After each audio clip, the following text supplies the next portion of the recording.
Hello and welcome to Practice Time with Ms. Rhona, a series where I open up my practice room to the world. For those of you who are just tuning in for the first time, my name is Rhona-Mae Arca and I am a registered music teacher in Calgary, Alberta, Canada. I've been teaching piano and music theory since 2001, and I've been playing piano and other instruments for much longer than that. In 2013, I was named Tech Teacher of the Year by Roland Canada, Conservatory Canada, and Music for Young Children. But enough about me. I have something extremely special for you all today. Joining me today are three adult music students, and they're here to discuss with me various aspects of learning a musical instrument, practicing, and performing, and all the fun stuff that goes along with that. We have Erika Gaal from Ottawa, Ontario, Edel Larkin from Calgary, Alberta, and Sandra Low, also from Calgary, Alberta. Welcome, everyone. Hi. Thank you for having us, Rhona-Mae. Yeah. Thanks for joining me.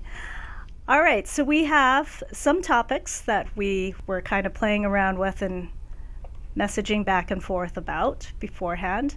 And we also have some questions that were sent in by students, teachers, viewers, and other people through social media. So we'll dive right on in. And just a quick reminder, this is to feel like we are at a cafe or a pub. So if you have questions for each other, jump right on in. Just bear in mind the limitations of technology and, wait a beat before the next person, before you speak.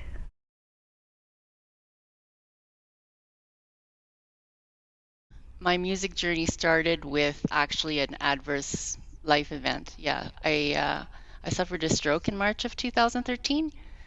So I was lucky because it wasn't a major stroke, but I was still 8 months off work. It affected my balance. It didn't affect my cognitive abilities or my speech or my strength, but it really affected my balance. So, anyways, I remember I really wanted to get back to work, and I went and saw my neurologist after 3 months, and I was thinking, this is taking too long, and he just took a long pause, and he said to me, Sandra, 80% of the people that have strokes, they die. So I think you're doing pretty good. So I hadn't even thought about it. And I thought, yeah, I could have died. So then it just came to me that, I've been wanting to play piano for so long, and I wasn't going to wait until I retire. I was just gonna, and I registered for lessons in September. I hadn't even gone back to work yet, but I started lessons in September of that year.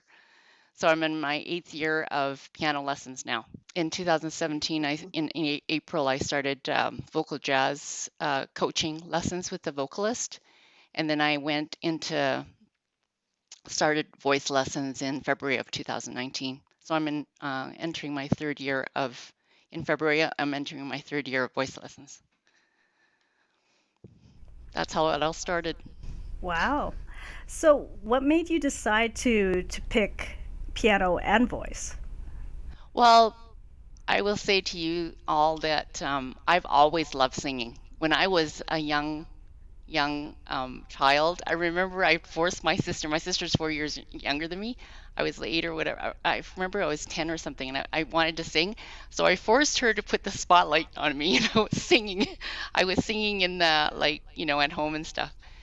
And I always loved singing. I remember when you get older, you don't reconnect with that. You forget about your passion when you're as a child. And I remember I was in a dark place, so I went to, my counselors suggested to me that I reconnect with my passion again. So I joined a choir from 2005 to 2012. And then I just had to quit the choir because I didn't like the songs that the choral director was teaching us. So I was gonna find another choir, and then my stroke happened, and then I was kind of embroiled in piano, but I always loved singing. So then I came back to it, and then I thought, you know what? I would like to do solo singing. I've never done that before, so something new. It's very much a different beast from choral singing. Yes, totally different. And Yeah. it's very scary. Yeah, you can definitely. I mean, you can hide in your section in the choir, but definitely not solo. That's for No. sure. All right, let's go with Erika next. Okay, so in regards to how I got started, I've dabbled in learning different instruments throughout my life, starting as a young child taking piano lessons, never getting very far in any instrument. And so I kind of walked away from music altogether in kind of my teen years, I guess you can say, and into my young adult years. And then I started getting into different kind of arts, so either visual arts or martial arts, and that kind of took a lot of my time. And then through the martial arts, I was exposed to taiko. And in taiko, I don't know what was so different about it, but it grabbed me right away. And it was something I really wanted to learn. So I was exposed to that in about 2012. And at the time, the nights that they had lessons available, I was engaged in other classes, so I couldn't attend. So I actually kind of had it in the back of my mind for 5 years until my schedule changed. And then the second my schedule changed and that night came available, I jumped on it, and I've been doing it ever since. So I'm still relatively new to percussion instruments, but I'm enjoying it quite a bit. It's a different type of learning too, because the music's taught orally versus Yes. looking at standard notation. Yes, very much. There is some music reading involved for those that can read music, but most of it is exactly that. It's verbal, and so you have to learn how to kind of feel and hear the music through verbal sounds, and then that way you after that you translate it into your actual hands. And so yes, it is a very different way of learning. Mm-hmm. Can I just ask a question of you, Erica? Yes. Do you have like a drum there? I just want to see what it looks like. Is it big? Is I it big don't. or small? I don't have a drum. Unfortunately, they cost thousands of dollars. Oh, do they? Okay. Yeah, Oh, and so they they must be big. they are very Oh, big. okay. Yeah, they're kind of like the size of a big steel drum almost, right? Okay. But they stand. So you actually play it standing up. So it stands Oh, tall also. I think I've seen them because I've gone to some heritage days and I think I've seen the ones that are vertical, right? Okay. Yeah, I just wanted to have a picture in my mind. Okay. Thank you. no problem. So, what do you practice on? So different things. I made a homemade taiko drum with a garbage can. There are ways to do that. Some people actually make them out of car tires. They're a little lower, obviously. It involves a lot of tape. And then, I mean, if you don't have that, so I actually lost my garbage can drum in the summer due to a fire. So I've just been basically like air taiko. So just not even with a weapon, or sorry, not even with a drum. I'm glad we're all social distance here. And yeah, so basically just hand movements and body movements. And sometimes you can hit a pillow, or I've seen people use pots and pans, or different things you can do. But Yep. Very cool. All right, and finally, Edel, your origin story with music. Oh, my origin story of music. Well, growing up, I always wanted to play piano, but the opportunity wasn't there at the time. And so, life goes on. I went into sports and different things, and always sang, not formally in any way, just sing around the house, that kind of thing. As Sandra says, you just sing a tune here and there. Then when one becomes a parent, and then you kind of list all these things for your children to do, and marched them all off to piano lessons as soon as I could, and but it didn't stick for any of them. And then when my youngest boy, Fergus, went to Rhona-Mae, and he loved going, but the practice wasn't really a thing. But he did love going, and he was more released from his big brothers, and so I finally said, that's great you're going, but practice wasn't really there. So then after he finished, and I go, well, none of them have done it, so maybe I should. And I had a friend, I was singing at the choir at the church, and Diane had taken up piano as an adult, and I used to always say to her, "Oh yeah, I'd love to do it. Someday I'll do it. Yeah, I'd love to do it." And it was one of those moments when she said, "Well, why don't you just do it? You keep saying it." And so then when Fergus quit, I decided to start. And yeah, no, and sometimes it's harder when you're working at full time. There was days when I go to Rhona-Mae and say, I haven't even touched the piano since I last saw you, but if I give it up, I'll never come back. So it's been a bit of a journey, but I love it and keep trying. Yeah. So then about a year and a half ago, well, I also sing in a choir. I actually sing at church when we go back. And then I sing with here in Calgary. We have an Irish Cultural Society, and over 20 years ago they formed. So I sing up the Cultural Society. It's a very friendly choir. We don't do fancy things. We don't have sopranos, altos. We have firsts and seconds, as I grew up in choirs at home saying.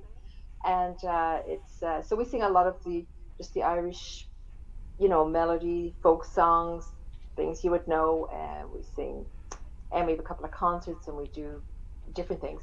I love to sing. I haven't had no training singing, so I just sing because I love to sing.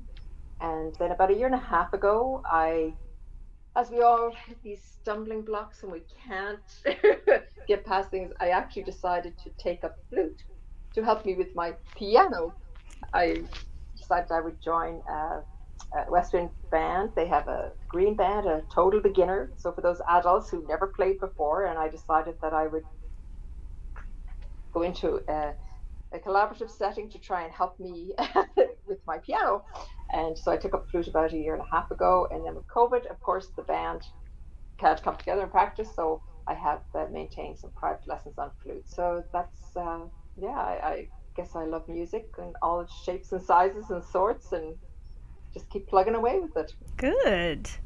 Okay, I'm going to call us all back together. Related to this topic, I've got a few questions from people. So some of the questions you've answered already, so I'll just scroll ahead from our list. My student Muyao would like to know, what is the first piece that you learned?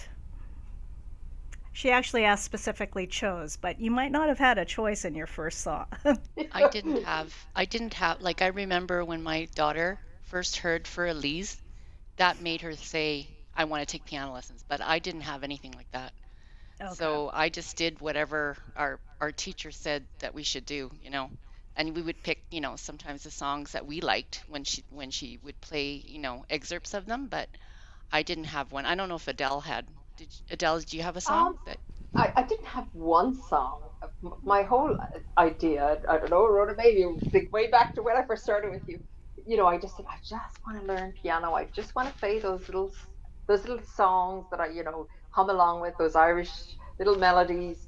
Because I was only learning piano for myself, for nobody to hear, nobody to ever know I ever played, and it was just so I could play those little Irish songs that I'm familiar with singing. And So I'm just thinking, it, Edel, I'm go ahead. thinking, did you learn Danny Boy? Because I really like that one for singing. Yeah, that wouldn't be my first. Of course, You I have know other that Danny ones. Boy is a very iconic, well-known Irish song, and the air is beautiful. But we have so many, many, many, many, many songs, and uh, yeah, I mean, yes, I like it, but it wasn't one that I said, oh, that's the one I want to play. I didn't have one. I wanted to just be able to play them and just to play simply. And then again, with the flute, I found that it's some of those little tunes that kind of are right in that beginner range for flute. So that's kind of fun as well. So I didn't have one particular one, Mm-hmm. um, but as I go on my journey, then I do discover ones that I would like to play. So, Mm. but there Yes. wasn't one particular one. It was more just I want to be able to just play those nice little Yeah. simple tunes. Yeah. Erica, is there a piece that you haven't learned yet that you would like to learn? There's a bunch of taiko pieces I have yet to learn. I'm pretty early in the span of taiko players. Late last year, I started an apprenticeship where I started learning more of the performance pieces, and that was really exciting for me because a lot of them are really, really interesting to watch, and they're again a lot of body movements in taiko, so they're really, really involved. And I still haven't gotten through probably half of the roster of those, and I couldn't even tell you the names of them, to tell you the truth. So there's a lot to learn. And in regards, just going back a little bit to the first one I had to learn, or we chose to learn, in the classes we don't get to choose them. We get given basically the song we're to learn, and in the class format, you have a class recital at the end of kind of the term. So they give you that song and a couple of other little kind of practice songs to go with it that your group and your skill level will be doing at that recital. So they give you those songs and you don't really get to choose them. But nonetheless, fun, very fun. Very cool. All right. Can I just go jump ahead. in with a question to Erika? So our taiko music and taiko drums, is it always done in a communal, like in a group setting, or is it something you would play solo, or is it more you need that group to really get the dynamics of the piece? Or So pretty much always it's done in a group dynamic. Now within that group dynamic, there are some soloists where they can do their solo pieces, but it is pretty much always almost like an orchestra of taiko drums of various sizes and various depths of notes. And sometimes there's also other instruments like a gong or a bunch of different little flutes. Somebody will play the flute, exactly.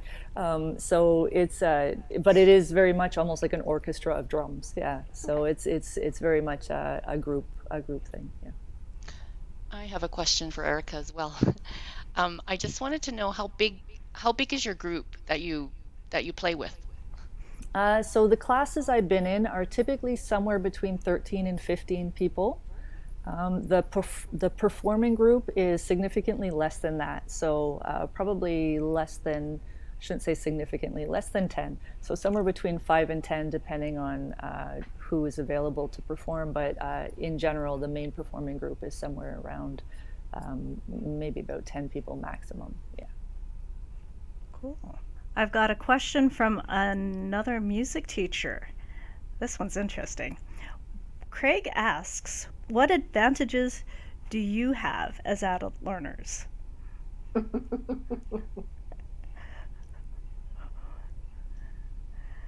What advantages do we have as adults learning? Yep. Yeah. I think our advantages are that when we're learning, we can see more of the big picture than a child could, and we can also put our interpretation into the music. I think we have past experiences, so we can put our past experience into those music. Like a child doesn't have some of those things, like like fear and love, things like that. But we have, because we're adults, we can put those into our pieces. And usually we can play our pieces more expressively because of it. That's what I think. To add on to what Sandra had to say, I think what we have as advantages as adults is, one, we have kind of an understanding of how we learn, right? So we can kind of tailor how we practice and what we focus on in terms of getting the most benefit to maximize our actual practice time. So I think that knowledge of already understanding how you learn is really, really beneficial. And also, as we age, we gain a lot more self-awareness, right? So as we're learning something and as we're practicing it, you're not only able to hear the mistakes you're making, but you can feel the mistakes you're making through that self-awareness. And I think that's a definite benefit of having kind of the years behind us that is on our side. Yeah, For sure. I mean, there's always the pros and cons, and the pros would be, I guess, we have to be self-motivated, because we're not coming home to have my children aren't going to say to my husband's not going to say to me, "Did you practice, mom?" And so that's all on us. But we do it because we want to do it. I mean, we're not doing it, oh, I've been sent for these lessons and I have to go. We're going because we want to go. And we understand that when we pay our fees every month, what it is. So I think we're doing it because we love it and we want to do it. And I think what Erica said as well with the lady Taryn that I go to for flute, when I play flute, as soon as I hit a note, it sounds, and it's harder trying to get the sound with the flute. I'll just cringe because I just know it doesn't sound right. And so she always laughs and said that's the kind of the duality of, yes, I know what sounds right. Where she says some of the younger children come in, they're just happy to just play it to get the fingers right, whereas I cringe and cringe because I know it doesn't sound right. So she said it's a bit slower at the start, but will be better in the end because I've already kind of self-corrected those things. Yeah, yeah. There's always the pros, and most of all, I think we're doing it because for most adults, it's something we probably always wanted to do and never got a chance to do, and now we're Mm-hmm. doing it because we want to do it. Yeah. Yeah, I agree with what Adele said about And us and wanting to and do it. and I don't know about other adults, but for me, I'm not in a rush. I see Rhona-Mae shake her head. Yeah, that's right. Because it's not like, oh well, I want to get this done before I'm through grade 12 and into college. I'm just doing it on my own journey and fitting up my life, whether it's I'm working or not working at the time, or what I'm at and where I want to go. For me, it's now become a lifelong thing. I'm not just seeing that, oh, there's that end when I hit a certain age or something. It's just something that now will always be. I still remember though when I was in the low, like I'm at level 5 now, but when I was at level 1, level 2, I just remember I wanted to do it like faster and faster and faster. I just remember that. And it wasn't until level 5 when I had to slow down because I had to relearn certain things. And it's funny because Erica was talking about self-awareness and the way you learn.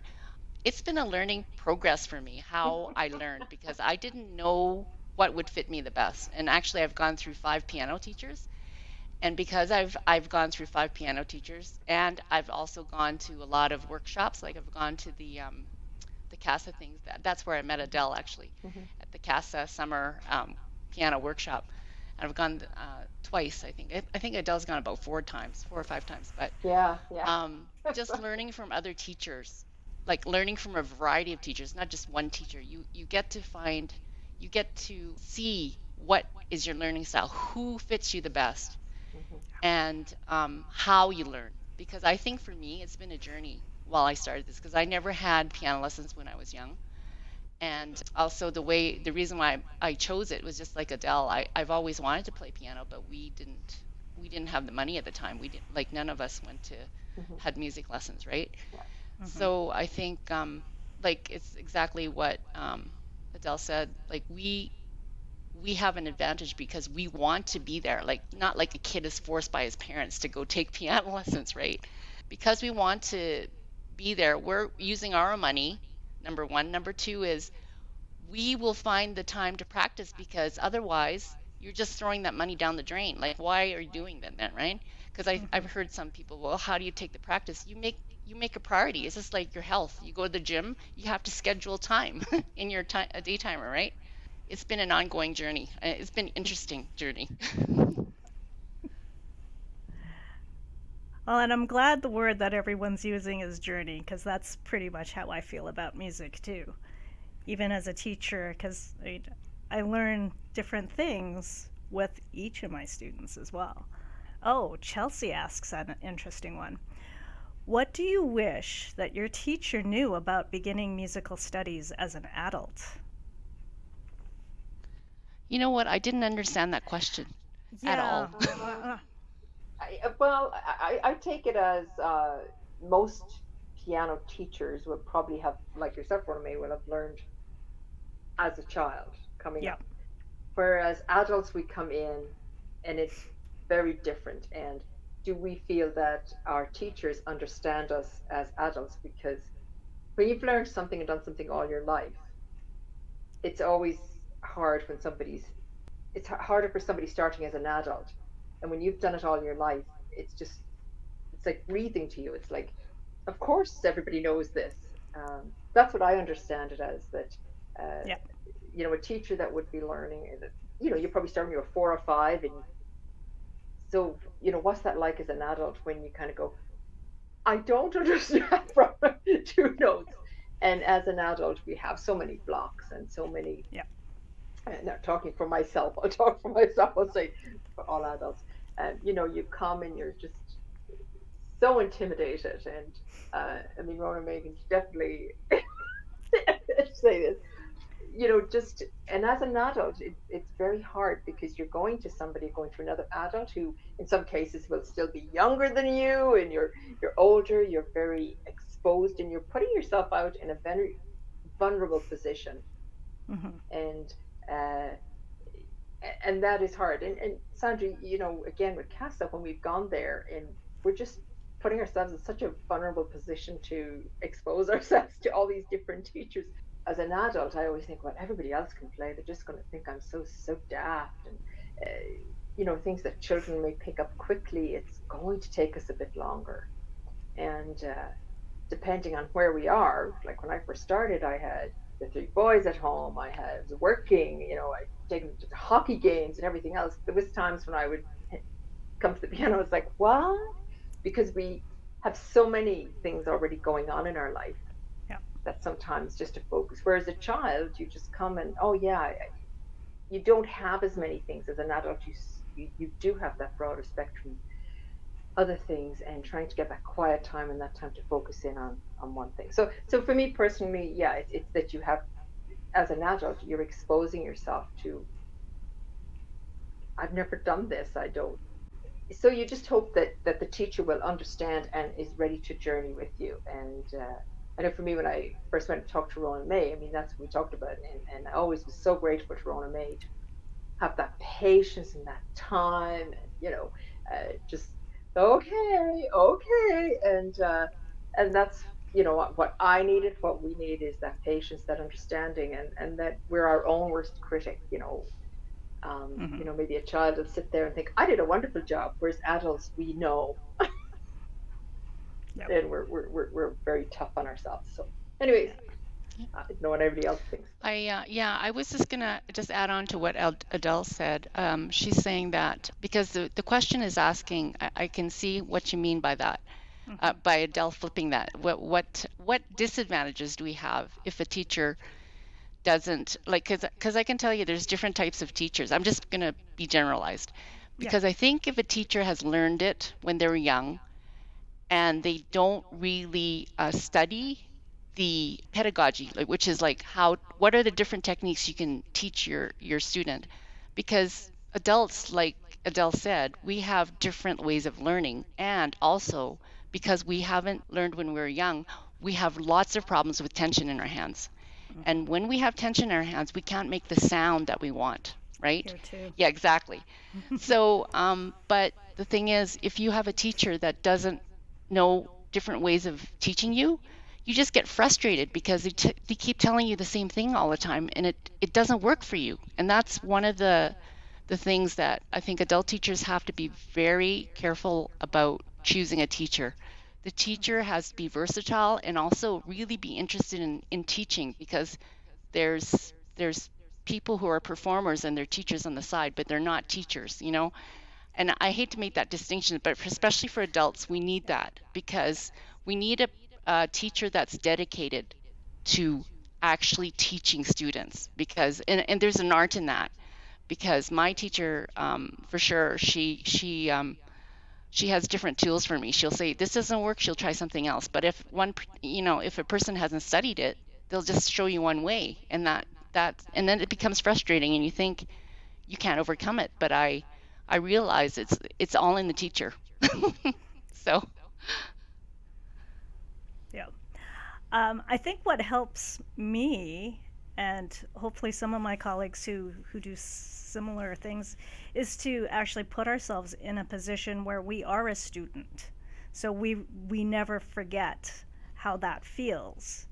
So, I mean, with martial arts, it takes me twice as long, 3 times as long to learn a technique because of the same issues that you were all going through. I mean, the tension, the juggling life, and all of that. I think for me, that's what I'd say is important in teaching adult students. We constantly need to put ourselves in that position where we are a student as well, and that way we can. Yeah, and I can confirm that for sure, because I know we've often had a chat and I'll say, oh, da, da, da, da, and you go, yeah, I know, I was trying to do this movement at my martial arts. So you're bringing it right back to relate to, my difficulty, is yeah, the challenge of an adult learner. And so, yeah, that's always kind of good. I think, and I think, Rhona-Mae, we've talked about this. I mean, any adult learning anything, it doesn't matter what it is, we'll all go through the same process. Yeah. Oh yeah, for sure. Yeah, because it doesn't matter if it's music or martial arts or photography or painting. We're all going to have the same hang-ups. Yes. Yeah.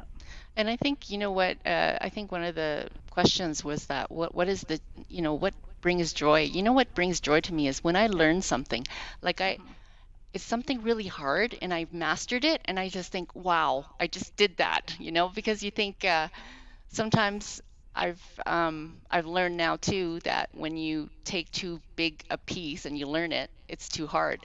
So then, because I always didn't do this when I was in the lower levels, I'd want to race ahead.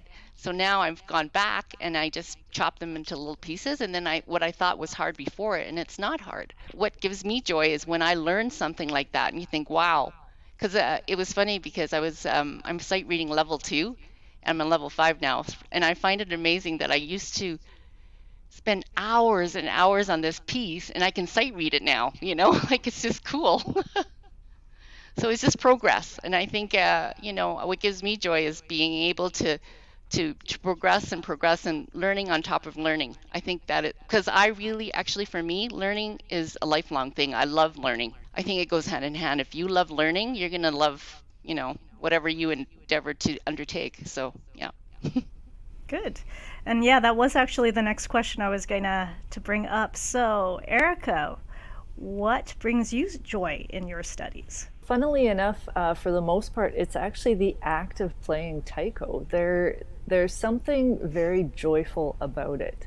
I don't know if anybody here has ever been able to watch a taiko performance, and like either in person or even on a screen, but it's very joyful, and there's this energy they bring to the performance. And even just playing it, you feel this, I don't know, it's almost like a freedom and a joy that comes along with it. There's something very different that I'm finding from playing.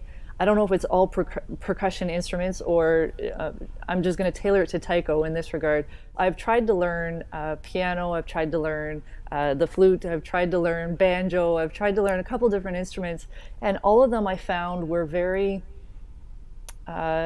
rigid, right? Where you kind of had to hold one position and you kind of had to play. And if you were to feel the music, it had to kind of be through your hands, right? Whereas in taiko, it's almost like your entire body gets to move and feel the music. And there's something very freeing about that. So I find it it brings me a lot of joy to play. Now, learning obviously can be frustrating regardless when you're trying to learn something. So kind of like what Sandra was saying is when you actually get it and you're in rhythm and you've got the notes and everything, that is like that epiphany of joy, yes, where you're just like, yes, right? And you get really excited about it, and it's just such a good feeling, and you leave that class or that practice just like, oh yes, I love it, and you look forward to the next time you can practice, That's probably the things that bring me joy in taiko. Good. Yeah, I have to say, there was one concert that I worked at, I think it was Yamato, the big taiko group. They came to Calgary, and oh my gosh, a fully packed concert hall with the stage full of taiko drums. Your heart is pounding. So I get what Erika is saying about you just feel so alive. It's incredible. And I don't know if that's with all percussion, but I don't know. I Yeah. think one of the differences with taiko is that it is a full body thing. Like because Mhm. it's like you're not sitting, like let's say like a drum kit, for instance, right? You're normally sitting to play a drum kit, whereas this, it's your entire body gets involved. And because often they're actually playing more than one drum, so it's like you're kind of jumping all over the place, playing different drums, and it's so maybe that's part of it. It's hard for me to say because I don't have any reference of playing other percussion. Yeah. So, Adele, what brings you joy in your musical studies? Oh, everything. um, it's like, as Erica and Sandra said, the tediousness of sometimes the minute, like little things, but you keep going, and then suddenly you go, oh, oh, as Sandra said, you kind of, you're at grade five, and you look back at a grade two piece and go, oh, I could play that. And I don't know, you just enjoy it. It's frustrating uh, that you have, and all the things you have to do, but you do it because you know you're going to enjoy it. And singing in my choirs, I love that because I love when we perform. And I love, especially with the Irish choir, we'll go to seniors' homes or we go out to the Celtic Festival and, we sing those songs that, everybody knows, clap along, sing along. And it's just so much fun and everybody gets so the community of it, everybody sings, and when you've sung and it's really worked and the audience have really been into it, and you kind of go, wow, that was really good. But it's like everything, it takes a lot of work, and I find with the piano, because it's solo, I'm so much more self-conscious about playing that I refrain from playing, and I know if I could get over that, that I probably could get the same joy as I do from performing with the choir. But as Rhona-Mae said earlier, it's easy to hide in a choir, but to sing solo, or to go perform solo is a different feeling. But I enjoy it all, and I remember at Rhona-Mae after I did struggle each. I said, I'm not skipping a level. I'll plod along, one, two, three. I said, well, I'll see to grade six. And then I remember doing my grade six and coming in and running. So what are you going to do? And I go, well, I've got this far. I got to keep going. And you do. You just, I said, like, I just feel like I've just hit kindergarten. I'm just starting to see the door crack open. Why would I give it up now? So it's just, and you just keep moving and every little bit. I just enjoy it all, from whether it's mastering one bar of a piece of music, and I'm like, oh, I got that. And now I can sit down with my little Irish melodies and songs and just, I don't do a great job with them, but I play them at home for my own enjoyment. And in the beginning, that was what I wanted. But of course, as you go through the journey, so much more opens up for you. So you start with one little thing, that's what you want, and then as you learn it, it opens up to so much more. And just just even with learning the piano, it opened up that world of classical music to me that I didn't listen to as much. And now I go, how did I never listen? How did I miss all these years? Of course, I'd heard pieces, but not as much. It's like everything. Your world keeps opening up and up and up and up. So yeah, I enjoy it all. I have to also echo Edel and confess I did not listen to classical music before I learned piano, and it's opened up a whole new world for me as well.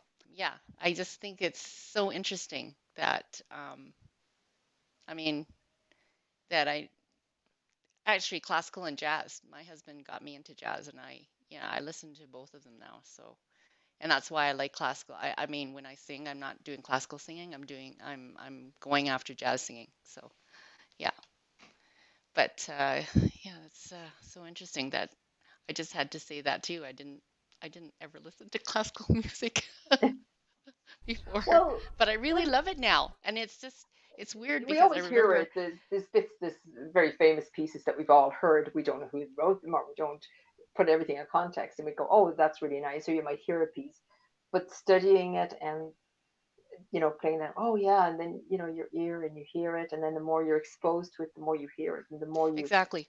you It's all about exposure, right? you Because I think, appreciate everything, and then you can come back and go, so many pop songs, the standard songs, oh, they all have yes, their roots out of these same theory. So I think it just opens up so much that it's like everything, it's opening that Pandora's box to all that you didn't know, yeah, and that gives me a lot of joy. I totally agree. Wonderful. Now, this is an interesting question from Elias. He asks if you chose the recitals and concerts that you attended, or if you were forced to go. You mean the ones I played at? No. Ones that you attended as an audience member. I think maybe since I know the answer to that, which you will be adding to it, maybe share like the most inspirational concert that you attended. We're older. We've been to a few. Because I think it's probably safe to say that you chose the concerts that you attended. Yeah. Or I will relate something. So I'm just gonna put this out there because I guess it's a good segue. So I belong to an adults learning music support group, and Edel is also in our group. And what happened recently in November was there was a CMFTA e-festival, and I said I was gonna go enter. You had to do a video of yourself playing a piece, and two other members said they were going to do it. One is a violinist. She said she was going to do it, and then another member, Kathy said she was going to do it. So I remember in November when we're supposed to go and do our videos, I was about to say, I don't want to do this. I just don't want to do this, right? Because I had to pay the thing and then upload the video. But then I thought, oh my goodness, the other two ladies are doing it. If I renege on what I'm going to say, then it's kind of like an incentive to do it, but also moral support to do something. I remember that it was because they were both doing it that I felt I should, and I'm glad I did it. Yeah, it was stressful at the time. But I think every performance you do, like performance recitals, we find it hard because of nerves and stuff performing. But I think the more you do it, the better you get at it. So for us, nobody forces us. We kind of force ourselves to do it because we know it's good for us.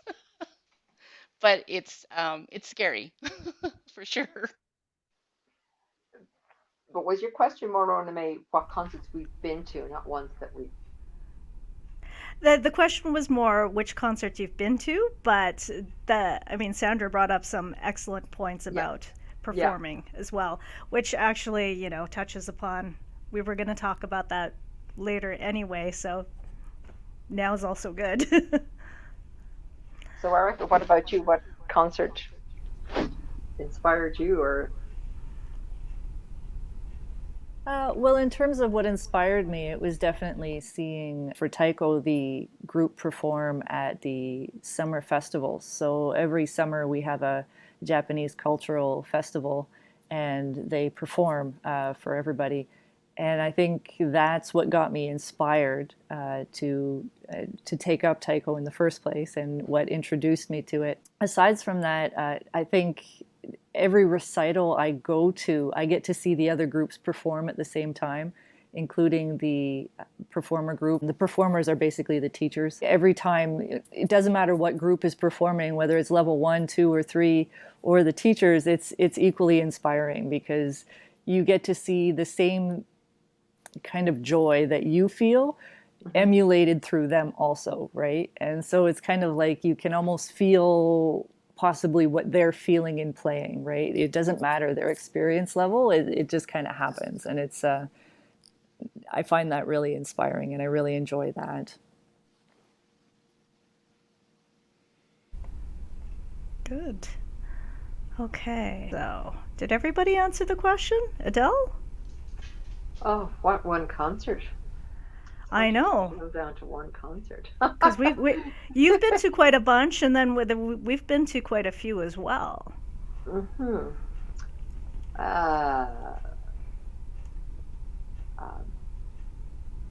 I really enjoyed the one where, what's his name again? The ukulele player. I still have the CD. I play it all the time.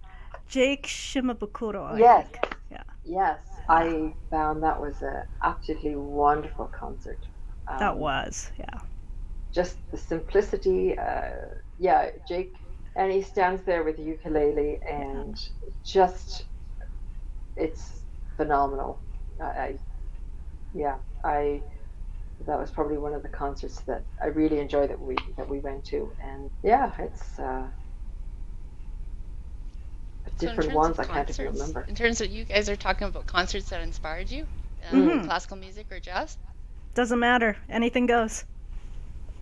I remember I was able to score a ticket to hear Yo-Yo Ma at at the what's that place in the MRU? He was Oh, the playing in Bella. he was just doing just himself, not with the orchestra. That was pretty amazing, but I will say because he was playing Bach, that at first my mind was going everywhere. And Yeah.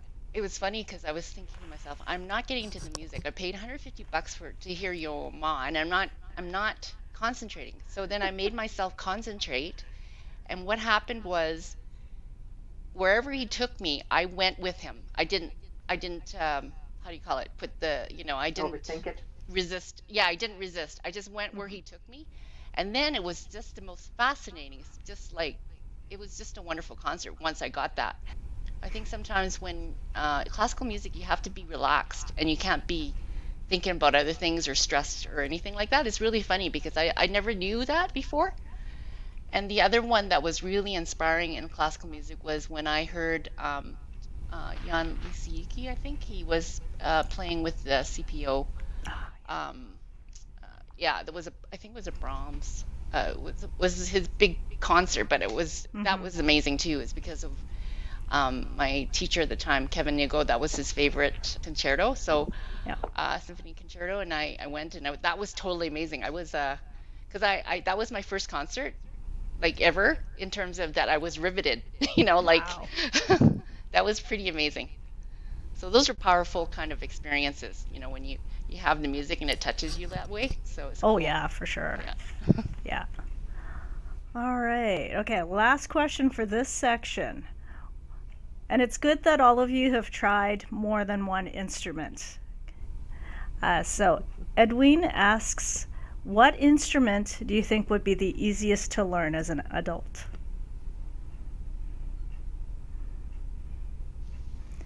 So, any I asked takers on my that one? Yeah, I asked my daughter this because she's taken guitar and piano, Mm-hmm. and I think I've taken guitar too. What I find hard about the guitar is that it hurts my fingers.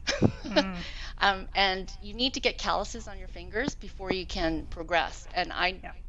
I just quit after before that because it just hurt too much. I think I heard some other musicians talk about this. They said piano is the easiest to start with, but when it gets hard, it does really get hard. So I don't know. I think guitar once you get past the callus thing, I think when you're doing chords, I think it's easier. But piano, I think my daughter was telling me that it's easy because it's easier because you can see the scales, you can see everything in front of you, whereas with guitar you've got to how do you say it? You can't really see it because you do the scale a certain way and your teacher tells. Yeah. Yeah, exactly. So I think that's the difference. I think piano, everything is laid out for you. So it's easy to do the theory and all that stuff because it kind of ties all together. But I Mm-hmm. think other instruments might be. That's why when you know piano, it's easier to translate to another instrument because you know how the scales are and everything. But Yeah. that's just from my daughter telling me that. So yeah, I don't know about anybody else. I think, if I may, I think it's a difficult question because Oh, I yeah. think it really depends on what you find difficult in learning music. So, like for me, I've always had a problem doing two separate things with each hand. So this is why piano I never got very far. And then the foot got involved and I was just like, I can't do any of this. There's just too much going on. And but then again I was also young, so maybe I also didn't have the patience to try to tough it out. But the same thing came into play when I was playing the flute and when I was trying to learn the guitar and the banjo. It was doing two separate things with each hand, and I could not do it for the life of me. It was more frustrating than it was fun. So for me, if that's a problem in terms of coordination between hands, I would say the drums are actually probably easier. Now, that being said, not a drum kit that involves the feet, because then It's the same. then you got something else going on. But so what I found with learning taiko, and maybe it's the same for bongos also, I'm not quite sure, is that it took the fingers out of it. I didn't have to worry about what individual fingers were doing, and it was just a matter of doing this in different timings, and so that made it a lot easier in terms of trying to coordinate. Because it minimized how much I had to try to coordinate. So for me, I would say that the drums actually are probably one of the easiest things to try to learn as an adult if you have issues with coordination like I do. That's a really good point. Yeah, I would echo what Erika is saying with regard to the piano, because it's the coordination of the two hands. Still don't ask me about the paddle, and especially if you've one hand doing one thing and the other is doing another. But the flute, which I took up just over a year ago, well, it's the breathing. If you've got a piano, if you hit the note in the piano and the piano's in tune, that note is that note. Now, definitely there's different ways how you make it sound, or you hear it, or how you strike it, but the note is the note. Now, with playing flute, it's trying to get the breathing. And you've got the fingers, and you've got the fingers on the right things, but you didn't breathe right. You didn't have the flute, like it's all little tweaks. So the flute, pull it in, pull it out. But then you've only one line of music to read, as opposed to piano. You're trying to read sometimes 2 or 3 lines of music, in terms of you've got the right hand doing maybe whatever, and the left hand's doing this. Or at least so far with the flute, I'm just looking at one line of music. So my brain only has to think about the notes, the one line. But then you've got the fingers and the breathing. And so that holds, in some ways, a little bit like singing, where you have to have that breath control, and you have to learn the breathing, use your abdominals and that. So I think everything has its challenge. And I think, as Erika says, depends on, how coordinated one is at a particular time, or how one is. Everything takes time. Nothing comes. I did a very short time, did some Bowron lessons, but unfortunately the guy that was teaching went back to Ireland. I had a terrible time just trying to get the wrist to be loose enough to kind of let that sound go. But then I'm the same with every instrument. So again, self-consciousness comes into it. But yeah, every instrument, I'm sure, would have its own challenges, whether it's getting the calluses for, as you say, for a string instrument, or the air for breathing, or the coordination of two hands with the piano. I think for sure reading for both right and left, the treble clef and the bass clef. It's funny because I remember when I was showing a friend of mine who plays saxophone the piece of music I was doing. She goes, "Wow, that looks really hard," because she usually they just do the melody, right? They don't have to worry about two hands. So yeah, in that respect, I think it is harder because, as I said, as you go up in the higher levels, it is harder. Piano is harder. But I'm just thinking the reason why I think piano is easy to start is just because when you press something, a sound comes out. It's not like you have to have breath. Like singing, for instance, is a whole new thing because now you're working with your body and you have to create those sounds. So that's hard too. You have to find a teacher that knows how to tell you how to create those sounds internally. For sure, even singing could be hard, right? So I think you're right. Erica's totally right. It's all depending on the person and what they're also. It all depends on the person will pick up an instrument, and sometimes you got to try a whole bunch of instruments maybe before you figure out. Like you've tried 2 or 3, right, Erica? And then you found that this is, and then I was thinking, when you were saying that it's kind of the whole body, one of the things that I find very hard with piano is that it is sedentary. You're sitting there, and then I have to force myself to go for a walk because otherwise I get all tense, up in the upper body. And I was just thinking it would be so freeing to be able to be like using your whole body to do something. So I can see your point. That totally would be, I got to try drums maybe. I think we need to get them into taiko, Erika. I encourage it. If you ever get a chance to try. Well, if I could add something, because I took piano. I mean, I think I was 7 when I started, 7, almost 8. Sang in choirs, but all the other instruments that I picked up or took lessons in are as I took them as an adult. And I have to agree with what all of you have said, because I've dabbled in a bunch of different instruments, and I have to say, I've got a recorder. I don't really play it. It doesn't feel comfortable to me. And I've tried. I've got the fingering. The melodica is a bit easier, I think, because it's an air instrument, but it's got a keyboard, so that's not too foreign to me. Singing, I definitely find challenging, just because I'm too used to seeing the note and playing, so trying to get that in my head as to what it should sound like. So trying to figure that out without running to the piano, I'm still working on that. And then drums is easy. But I must say that starting with the first instrument being piano makes picking up any other instrument a little bit easier. Yeah, I would say that. As I say, I just sing because I sing, but growing up, I never learned music notation. I went to school in Ireland when we learned, I sang in choirs in school. We never had sheets of music. Mm-hmm. We were lucky to get words.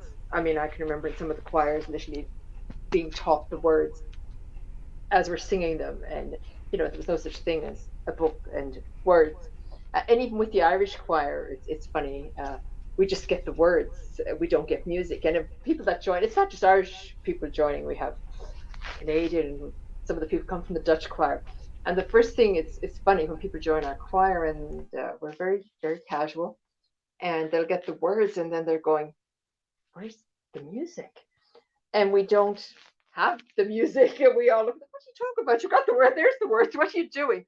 And so I learned just singing, and so Rhona-Mae, we've talked about this. I can't translate that into what's on the paper because it's on my ear, but I can't tell you what that is on paper. So that's very frustrating for me. As Rhona-Mae said, because her piano is her bass, she's going that to make sure those notes. I just go with what my ear says, but I don't even know what that's telling me. But I just know. It's like with doing the flute. I'm like, oh, that note's wrong. I don't know what it is, but I don't know. I know. And so that's something hard for me. So, but having learned the piano and what I've learned there and taking that to flute made flute so much, and it was easier. But if I was trying to learn that at the same time, so trying to learn how to read the music at the same time as trying to breathe and do the keys. So I think because I know the music, I know what the notes are. That's one less thing I have to think about when I'm doing it. So yeah, so that's all jumbled up however we do it. Yeah. Well, that's probably going to give the Edwin quite a bit to think about now. And anyone else who's thinking about picking up an instrument as an adult.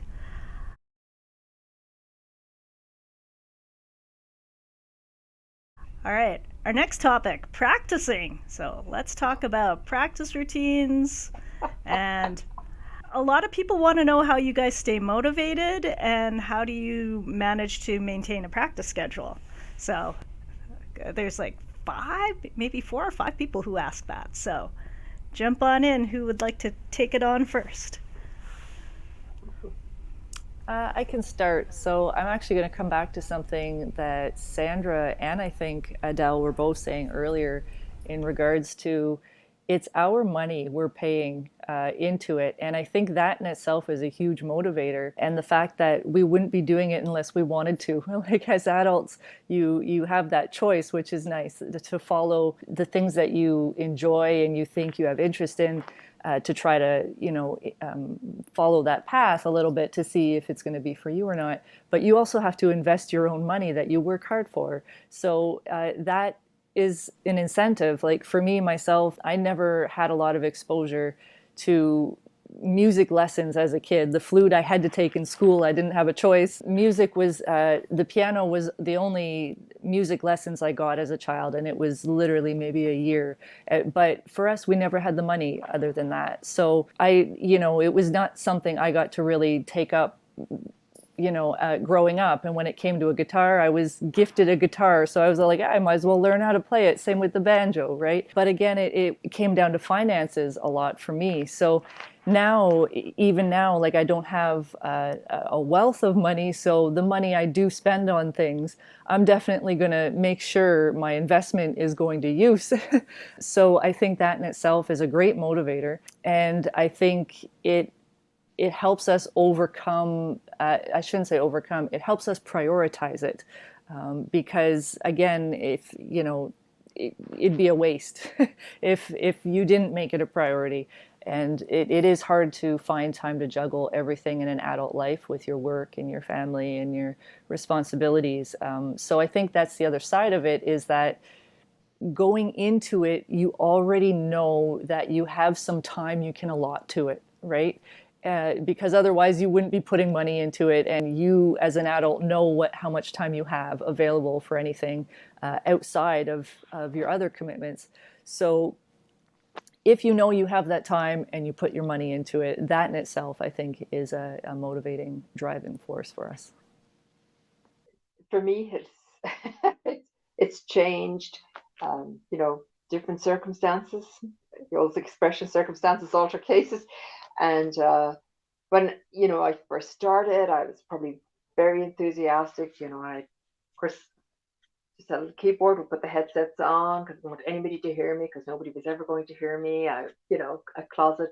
I wouldn't even tell people I was taking lessons. I was, very enthusiastic, loved it, was enjoying it. And then, as Erika was saying, you family, you this, you work and everything. And suddenly it's going, like when I first went to Rhona-Mae, I said, this is just for me. Nobody's going to hear me. I'm never doing an exam. I'm never doing anything. This is just for me. I just want to learn some little songs. But then you find that the enthusiasm is going a little bit because you've so many other things. And so now it comes bottom of the list because you've got to do. And so then I went one day to Rhona-Mae and I go, okay, I got to do exams. So I use that as a goal measure, so that it suddenly took my practice from being at the bottom of the list to, I've got to do this because now I have a date and I have to try and it's like on the journey. There's different times, sometimes it's slower slog going up that hill and you need that extra motivation. And other times you hit those nice little flat grassy plains and you're just walking along. So yeah, so it's I've had times like last year on May or 2 years ago when you put out the 100-day challenge, and I decided I would try that. And I went on to like 200 days that I did not miss touching the piano. And so I think as we go along, different things, sometimes you need little changes, little change ups, little motivations. And depending on whether you're doing an exam and you're just focusing on that, or whether you take that little break and say, I'm just going to do some other stuff. I'm at the stage now I have to start getting back into mode. I think with COVID, I've taken time off and not been too structured. So now I have to get back to my structure because I want to start working again to do my next exam. And so when I'm doing that, then I know I have to start getting back to the structure of doing my scale. Yeah. So it just different times in your life. And oftentimes I want to practice. It's just I didn't get there because I had so many other things I had to do. But as adults, I think we can be more self-motivated because, as Erika says, we're paying our own fees. We understand we're doing it and why we're doing it. We're doing it for us. Yeah, I would just I agree with both Erika and Edel in terms of practice. You make time to do it because, first of all, I'm also like Edel. In first year, I wasn't doing any exams, but I didn't like that because it just meant that I'd say, I don't have to practice, I'll just do it next time. So I wasn't accountable. So I started doing exams. Starting for my second year, we started doing exams. So I did my level 1 exam in my second year, but at the end, I mean. But I think being accountable is really important, because if you're doing exams, then you have prescribed things that you need to do. And so you get a comprehensive overall. Whereas if you're just sometimes it depends on the goal, though, because some people just want to be able to learn certain pieces of music, right? Whereas I think we like especially in our adults learning music support group, all of us take exams actually, except for one actually, but she's at level 9, so she's doing the repertoire. But all the rest of us, we all take exams, and that's how we stay motivated and how we become accountable. It's just like Erika said too, that we're putting the money into it. We make time, because it's not like a child who's just like, oh, your mom is okay, you got to go now. Oh, I don't want to go. You got to go. Okay. We want to go to lessons and we want to learn. So the only way to get proficient, especially as you go up the upper levels, is you have to put in the time. Like I have to when I work, I try to do at least 1 hour practice. And also, I think people were saying, how much time do you need to put into your practice? It's not a matter of time, but if you want to just master 1 bar, you say you want to, because you want to be results focused, not time focused, right? Right, exactly. So when you say, okay, I'm just going to do that 1 bar because I'm having problems with it. So I'm just going to do that bar and then maybe spend 10 minutes on it, but then try to touch all your pieces because you're trying to get them up and ready for an exam. So I think it's just like your health, when you say you got to go to the gym, you just got to pencil in that time and say, this time is allotted for me to learn music. Just like you would say, I have to go to the gym because it's for my health. And my overall goal is I want to be a musician. So you have to put in the time. There's no shortcut. You have to put in the time. So practice time is just it's something that us as adults can monitor, and we can always cut something else out, because the thing is, if your music means that much to you, you can cut something else out. You don't have to watch so much TV.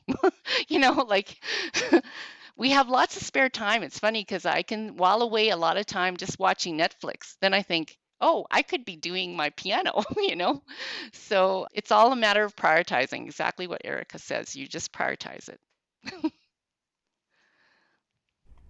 Good. Okay, so another question.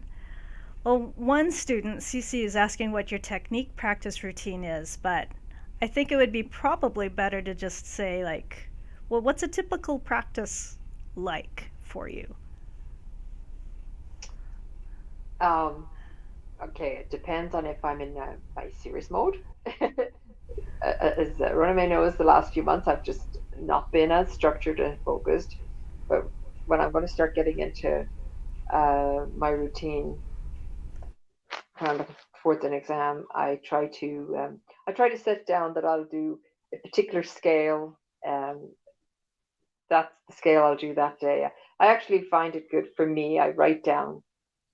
Like when I start getting serious and I want to really start working on things, I'll write down uh, what scales I need for that level, that grade that I'm preparing for. And then I will take that scale and I'll say maybe I'll focus on that scale for 2 days or 3 days. And depending on what I'm doing with it, am I just doing the scale? Am I doing the triads? So it depends on, as I've gone up the levels, it depends on how much is involved in learning that um, piece of technique. So usually I try to do some scales first, and then I try to chords are my I don't like. Not that I don't like them. I just am not good at them. So sometimes I have to make myself do those, kind of change the order in which I do things, because otherwise I keep doing the same thing first, and then I don't have as much focus for the next things. So after I do my skills, then I'll usually look at doing some sight reading and try and work on that.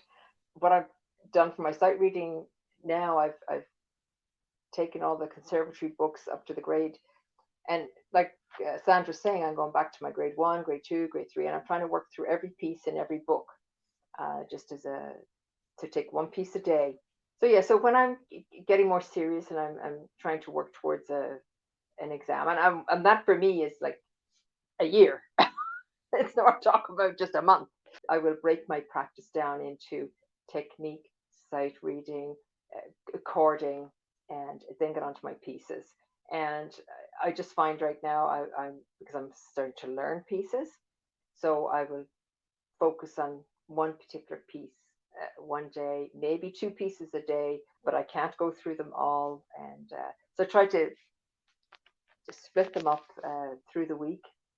And just to me, the thing is to sit at the piano every day and yeah, when I'm getting ready for an exam and then I have to get more serious and I do have to, but I actually do like to write down what I do every day and tick off which scales I'm doing and did I do arpeggios yesterday first and did I will I do chords first today, because I find changing it up makes me do the things I don't want to do. Good. Erica, I imagine your practice routine is completely different from these two. Yeah, yeah. And like anything else, I think our behaviors and our habits, in this case, our practice changes and evolves depending on the time we have in any given phase of our life and our dedication to it. For me, currently, I actually don't dedicate full practice times to learn. It came to a point last year where I was overloaded with trying to stay on top of too many different things. So I kind of had to take a step back from taking formal classes for taiko for now. So in that regard, it took a lot of the pressure off of me in trying to learn new pieces every week, which I needed at the time. I was finding it very, very stressful to try to master that and find the time that I needed to master that in a week. We were having online classes during the lockdown. And so now what my practice looks like is it's basically, this might sound funny to some, but it's when I'm traveling. So if I'm walking somewhere, if I'm on the bus, if I'm, uh, you know, going to do my groceries or something, I'm sitting there going through, because again, a lot of taiko is verbal, right? So I can say it in my head. I can do the hand movements with while I'm saying it in my head. And that is how I practice currently. It's basically when I have the time to, I'm not, I've taken the pressure off of myself right now. Currently, and this I think is the other really important thing as adults, is that because our schedules and our caseload of life changes, I think as long as we have music somewhere in our brain and in our schedule, in no matter what form that takes, it will continue, right? So I don't think that means we have to strive to have the same kind of practice no matter how much is added to our caseload, right? I think we also have to allow ourselves to alter how we look at our practice and how much time we dedicate to it, and not feel bad about it, right? Because again, as adults, music is not the top thing unless, like Rhona-Mae, you may be a teacher, right? And so it is part of your actual job, right? But for a lot of us as students, that's not the case, and it's something that we take up in our extracurricular time, which some of us don't have a lot of, right? So you really kind of, again, coming back to the priority idea, is that sometimes other things are going to take higher priority, so we have to bump it down on the list and maybe allot less time to it during those time periods so that we can pay proper attention to the things that are higher on that priority list at that given time. And at the same time, not feel bad about it. So, and I think that as an adult is one of the hardest things, is the guilt we feel and how hard we are on ourselves when we don't stick to a rigid kind of practice format. Yes, I agree with that, what Erica says. I think sometimes and you fall off. It's like you're doing well for a while, and then you'll something will happen, and you fall off that practice wagon for sure. Yeah, I think for me, just because I'm not gonna do an online exam because I just worry about technology, and I've always done all my exams in person. So I'm going to do a exam, but in person. I'm hoping to do it in March. So right now, that's why I'm saying I'm touching all my pieces because I'm trying to get them polished and up to speed. And right now, I have to incorporate. I usually, when I'm practicing, I don't really do my technique. I'm just gonna admit it.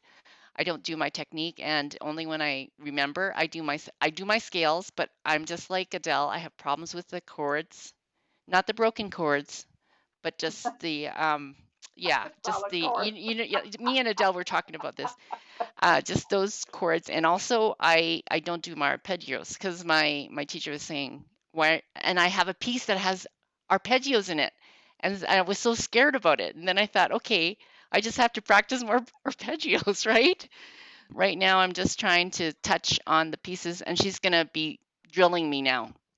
Andrea says, okay, I'm going to test you on your scales next time. So make sure you're up. But meanwhile, you better just bone up on your arpeggios and bone up on your chords. So yeah, this is because for me, I'm just coming down to March. I got to do my mock exam. So that's why I'm having a more comprehensive kind of practice time.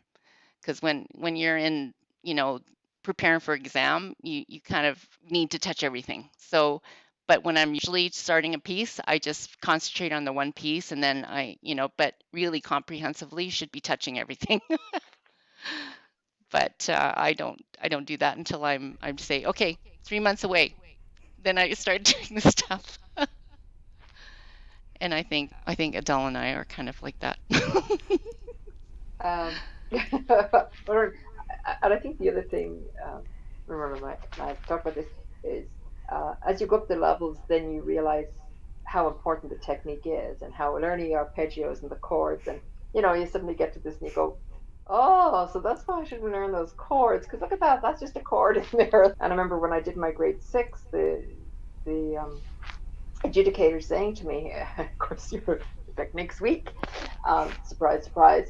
And but he said, but that happens a lot. That it's not till you start going over those grades that you kind of, I guess, realize the importance of the technique and that you have to work at it. And then you look at a piece of music and go, oh, so that's kind of a run up the chromatic scale. I guess I should. And it's like everything. I think when you first start, it's lovely to be able to get those little songs off or something, and then it's hard because now you're going back to learn some really basics that you just didn't quite grasp how to do it or understand the importance of it because you're so focused on I just need to hit that note. So yeah, so it's as you say, at different times. Uh, it isn't the same practice from every year. Or it depends, as Erika says, where you are on that journey. For sure. All right. It's interesting because, I mean, as a child, so it's not unique in that whole avoidance of practicing technique. Because I learned as a child and I avoided it pretty much just as much as everyone else did until, you absolutely cannot put it off. Only once, I started playing in choirs and playing at gigs that you realize that ear training, sight reading, and technique really save your bacon. So only then did I really get serious about it. Well, yeah, it's Yeah. as Rhona-Mae know. I mean, it's just it's only in the last while that I've kind of embraced the chords more because of realizing chording and how people how can I always wondered how people can just sit down and play that now, you know, and then and I've had people that with choirs and stuff like that go, oh, I'm just chording. I'm going, what are you talking about? And it they make it look so easy, but it's a learned art. And then you realize how important it is to get all those blocks and building blocks, but it's like everything, you look at it in a different way, and then it becomes more fun. Yeah. and you see they're not just asking me to play that solid chord just because. There's actually, if you learn that, then maybe you're going to come to that piece of music where in it there's that four-note chord, as I'm discovering that Oh yeah. that's why you learn it. Um, so yeah, as I say, the constant learning, the constant revelation. Yeah. Good. Okay, I think you guys have all answered the practicing questions that were there. So I guess I really like Haley's question here for all of you. What is the biggest challenge, I guess she must mean musically, that you have faced so far?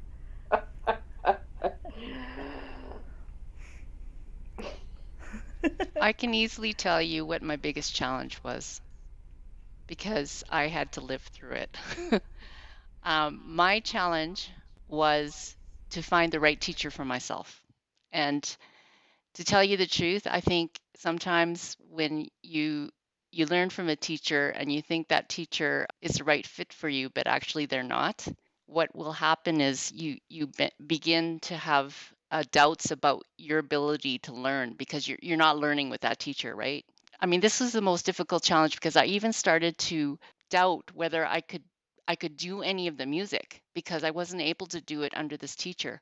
I had to actually go on a journey just to kind of get myself back in a frame of mind that no, I was worthy of and I can other people learn, I'm sure I can learn too, but I just had to find the right teacher for me because everybody's what they're looking for in a teacher is different. So it's the way you learn, just like Erica says, it's a different the way you learn and also the teacher that is able to give you those tools to learn. When you find that combination, it's like a godsend actually because what you thought you couldn't do before, it was just your teacher is the one who shows you, right? So if they're able to give you the tools, you just think, oh my goodness, this was so hard before, but she can show me the way to do it. It's actually I would say that's the biggest challenge for any adult learner, to find the teacher that fits them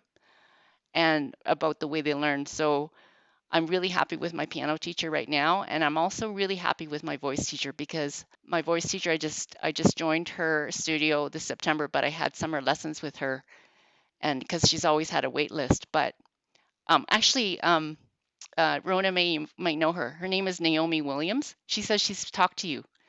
So anyway, Oh, yeah, she's a cool. she's a really good teacher for me because I've been able to create sounds that I wasn't able to do with other teachers. So she's amazing. So but it's all about finding the teacher that can show you the way, right? So that was my biggest challenge for sure. Well, and I'm so glad that you bring that up, the importance of finding the right fit. Because not all students are the same and not all teachers are the same. And it's a two-way street. It's a relationship. So it is very important to see if, can we are we compatible enough to take this trip together, this musical journey.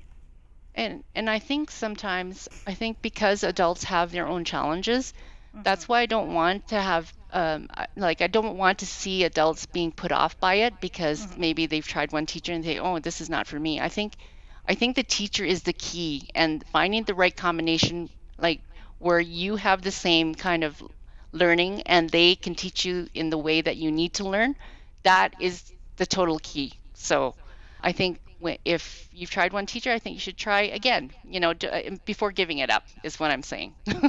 Oh, for sure, Yeah. because it's, you know, and the same with an instrument. Maybe one instrument is Hmm. not for you. That's Try a what different Erica instrument. found. Yeah, exactly. So yeah, it's try until you find the combination that is for you. Yes, So exactly. so I'm so glad to hear that that is a challenge overcome. Uh, all right, Erica, what would you say is the biggest challenge you've faced? When it comes to learning music, my coordination is probably my biggest challenge. Like I mentioned earlier, I've always had issues doing two separate things with each hand. And so even obviously taiko has an amount of that, because you have to hit it two different times with each hand, and understand how to control each hand in that regard. So there's still a level of trying to overcome that, and that in itself has probably been my biggest challenge in learning music. On kind of a side note, but related, I think in terms of learning anything, because obviously I'm in martial arts, so there's actually a lot of parallels between how you learn martial arts and how you learn music. So it's very fascinating. And I also do sumie and shodo, so that's like a Japanese brushwork. Okay. Yeah, which again, believe it or not, there are some parallels. So I think overall in learning kind of anything, probably my biggest challenge is my own patience. And I think actually that's probably the area I have grown in the most, just from learning various things.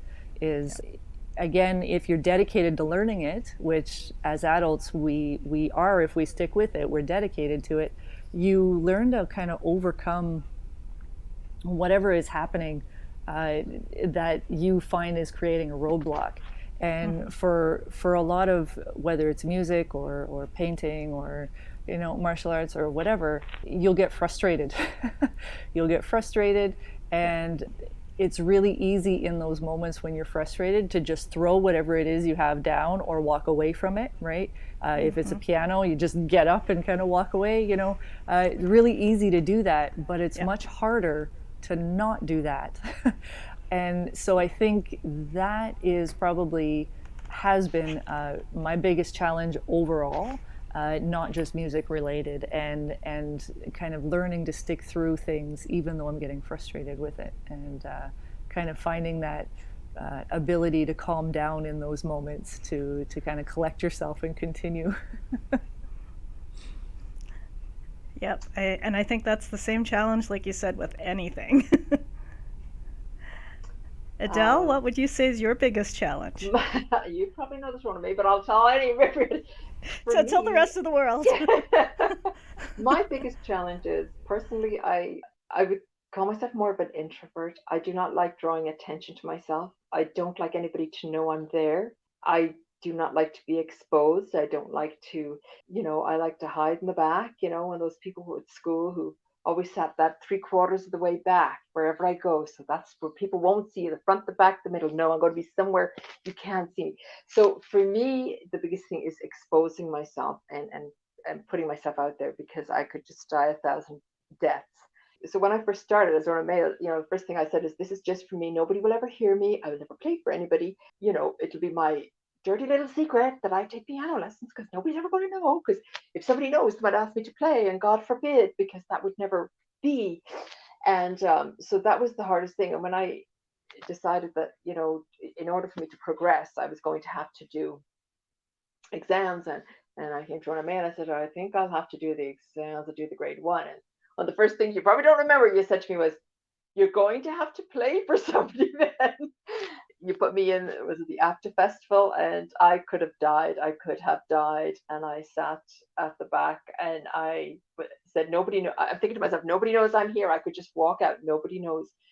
And each time I have to go up there, and Sandra will attest to this, at CAS or anywhere else, that is the hardest thing for me, is to play for somebody, to expose myself, to draw attention to myself. I mean, even in how I play, Rhona-Mae and any other teacher that's ever heard me is like, we can't hear you. And that's because I don't want anyone to hear me, which is so stupid. You're sitting at a grand piano on a stage, and I'm not. So that's, for me, the hardest thing. That's part of my personality, is I don't seek attention. I don't want attention. And so to play when people are looking at me, even as for years and years, I mean, I'd say, well, that's supposed to be soft. Anybody go, what are you talking about? Everything you play is soft. There is no. So for me, learning to play louder and to be that's for me is the hardest thing is, but in order for me to progress, I have to do that. So the reward comes back, right? So you have to overcome all, and it's just part of, well, if I'm going to do this, I'm going to do this. As an adult, we've already met the other kinds of challenges in different ways, and know that yeah, if I'm going to do this, I'm going to have to swallow really hard and humble myself and do it. And I've learned it from different aspects of my life, whether it's from work, from having children, from whatever. But for me, that is the hardest thing, because I personally don't like attention, so I find that hard. And for other people that love to perform and to have no problem, that's great for them. But that's very hard for me, and that's something I've always had to overcome. Good. 3 very different challenges. So, but that just highlights every student is different. Yeah. All right. I think we have covered pretty much everything under the practicing category. That there's a bunch of repetitive questions just worded differently.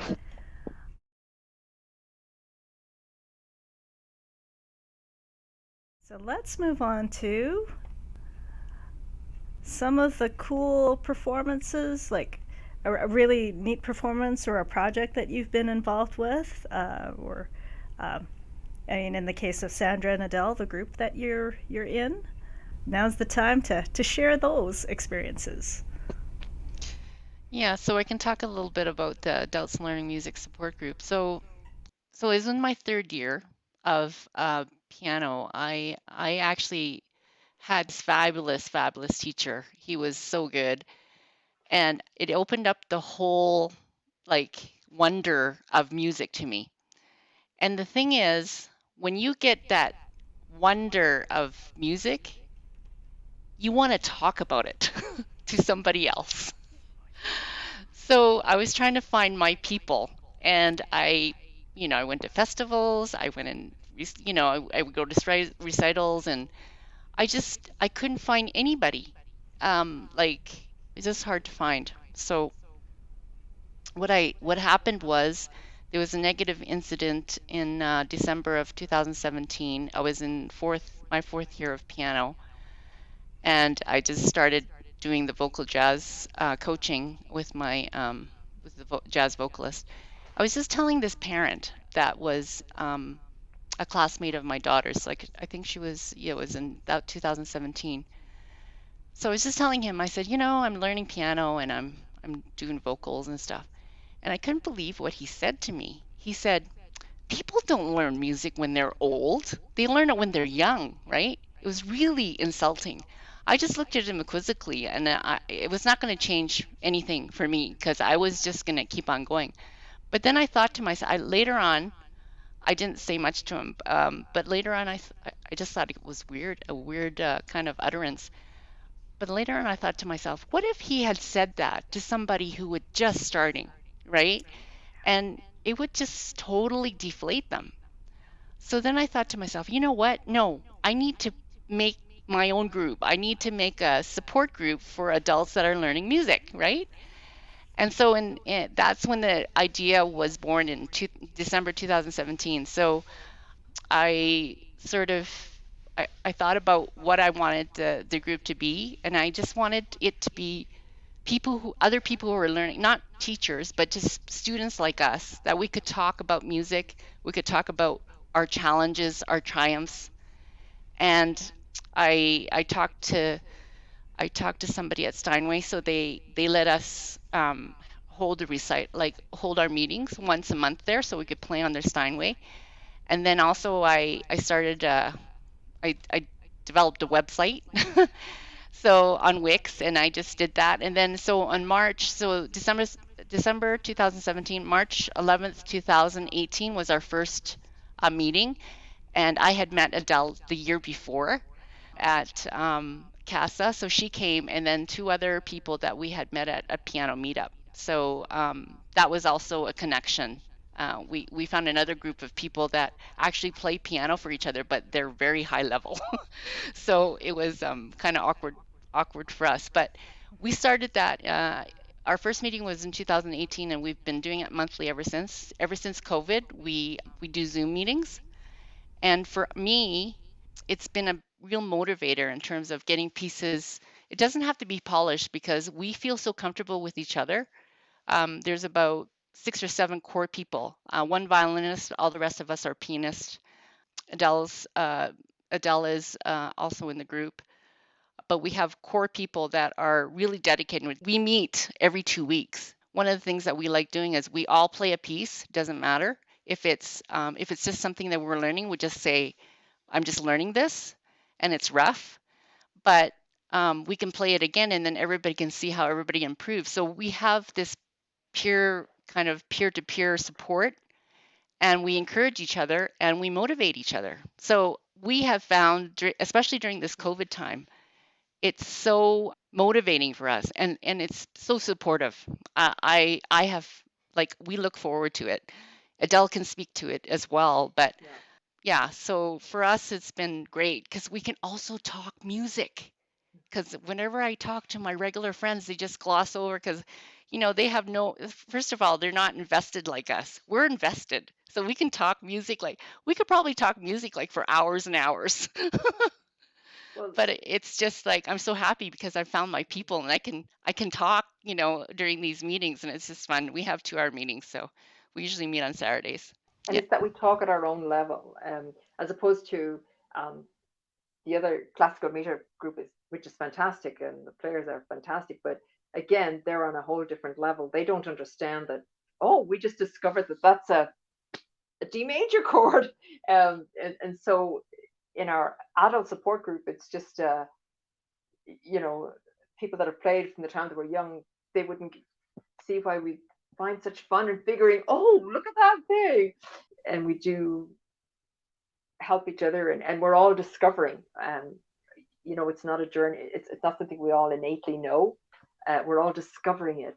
When the girls plays violin, and it's for any adult, that's certainly any instrument, because as we've just talked about, this crossover no matter what you're learning. Yeah, And yeah, we want to have more instruments join, but it was just started with pianists at the beginning. And also, I think what's important about our group is that we have different levels. We have a level 9 violinist, and we have Adele, who's starting level 9. I'm at level 5, and there's level 2 and level 3. But those of us who are higher levels, we can kind of mentor the ones that are in the lower levels, right?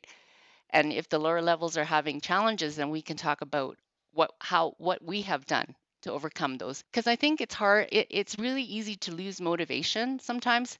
Like not in terms of like we talk about the money and that we do it, but you get discouraged, especially when you're frustrated and you're at a roadblock, right? So I think this is a way that we can we can talk to each other and encourage each other because sometimes we need that. And it's not just your teacher, it's like a peer, right? Doing that. yeah. Yeah. That is so important.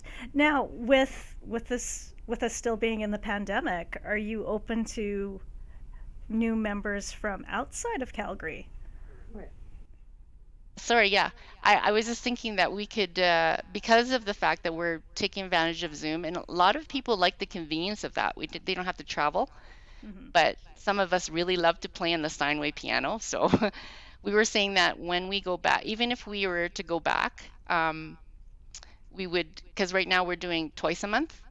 Hmm. We probably would do the other meeting online because a lot of people find it very convenient, and we also like the frequency. We like meeting every 2 weeks. Yeah. So, yeah, And I suspect that once things open up again, like Steinway, Michael Lipnicki's, Polaris, they'll be equipped to allow people to live stream or to run a Zoom meeting as well. I would yeah, not be surprised. yeah, Mm. Yeah, exactly. It's totally true. yeah. So, yeah, we just we find it so good because we have a membership fee of $40, and it's kind of like it what it's mainly for is to pay for our website and our domain. So Hmm. people can check us out on adultslearningmusic.com. That's our domain name right now. We like I think our website and our domain name cost us about $250 a year. So we find it very well. I do. I find it really great. Yeah. Yeah. And we also have, because we have the people, we can do workshop.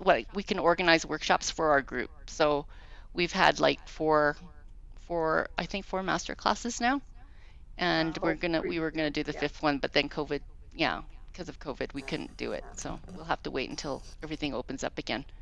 It's very exciting for us That's to very be able cool. to talk about it. Oh yeah, and it is so important to find your peeps. Yeah, I yes, mean, it totally. really is. Yes. Edel, anything you want to add as in terms of With the really group. cool projects that you've been involved Oh, cool with projects. or performances? Probably the as Sandra said, I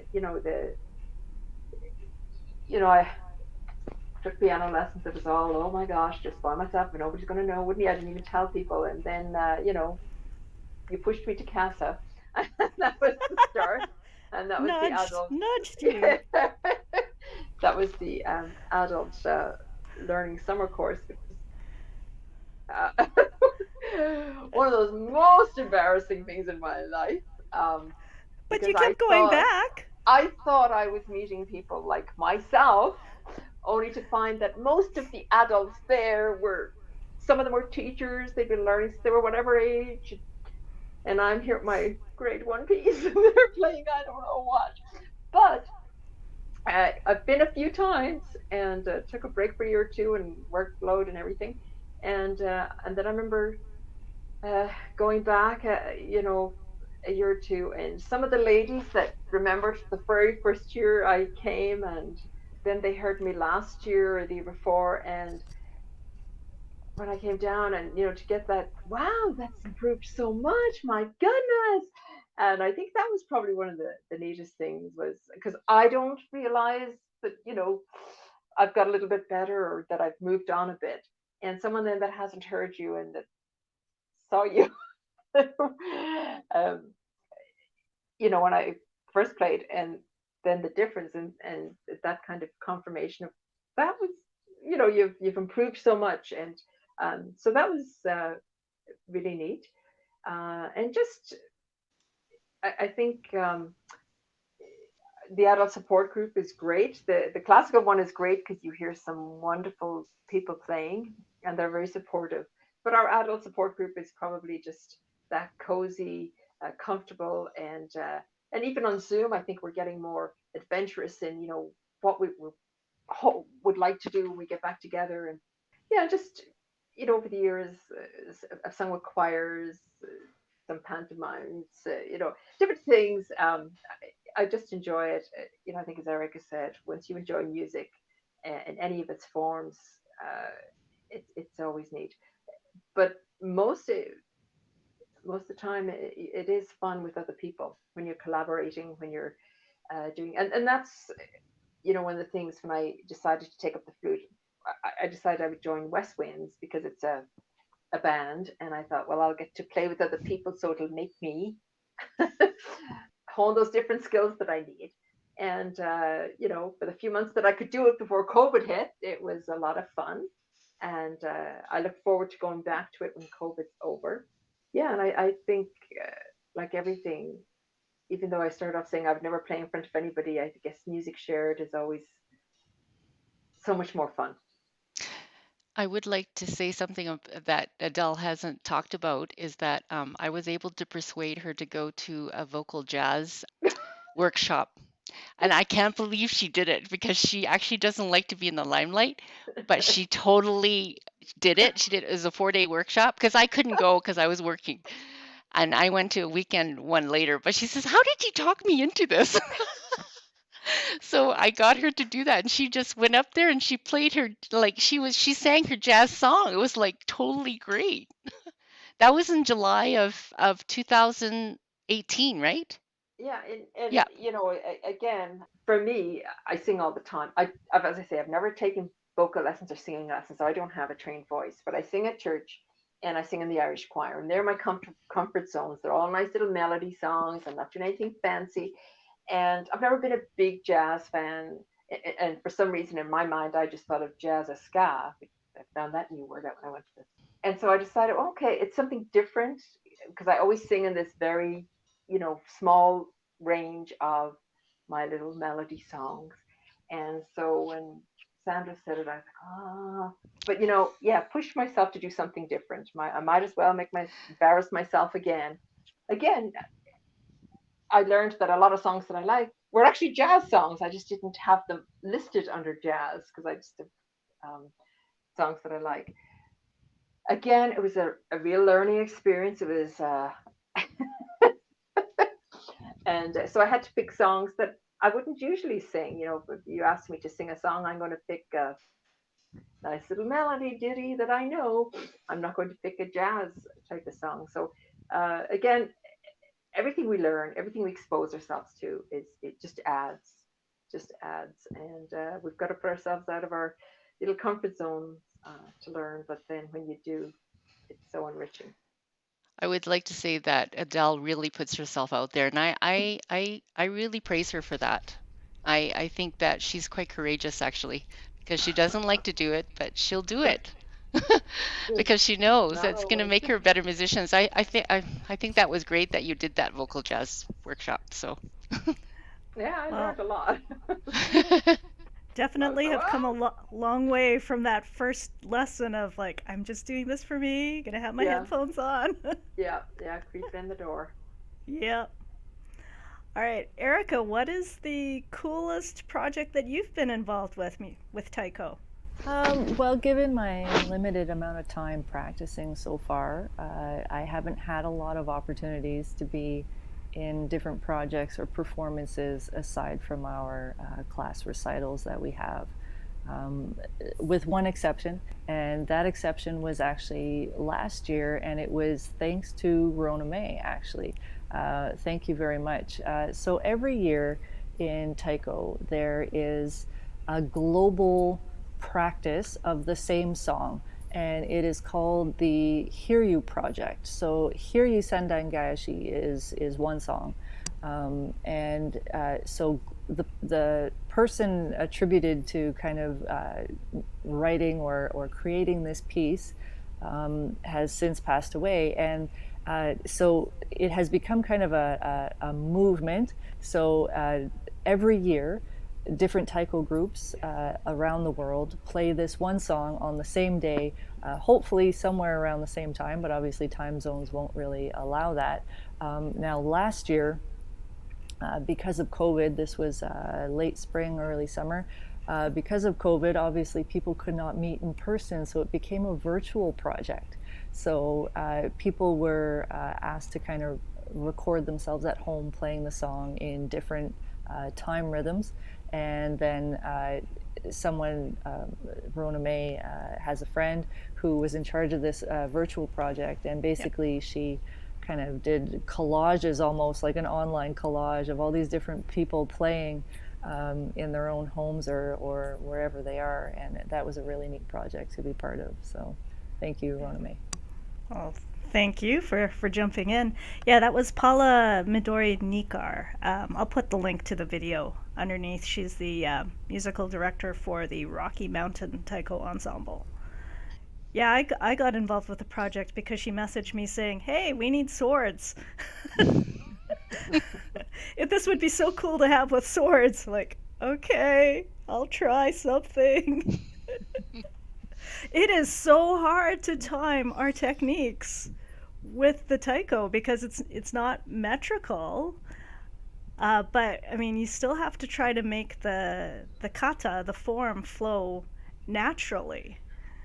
So that was probably one of the hardest virtual projects I have ever done. You did a great job. Yeah, it would have been quite a challenge to do that. So that you did a great job. Thanks. But of course, with like a recorded project, you hit submit, you look at it and go, oh, darn it. I did that wrong. I did that wrong. Like, as you said, as adult learners, you know right away like, what needs to be, what should have been done. that sounds really interesting. I want to. I'm for sure going to look at the link and look at this video. Oh, for sure. All right. So I think we've covered everything. Is there anything that any of you want to say to the audience? Keep No? learning. Okay. All I want to say is what our thing that we live by at the Adults Learning Music Support Group is it's never too late.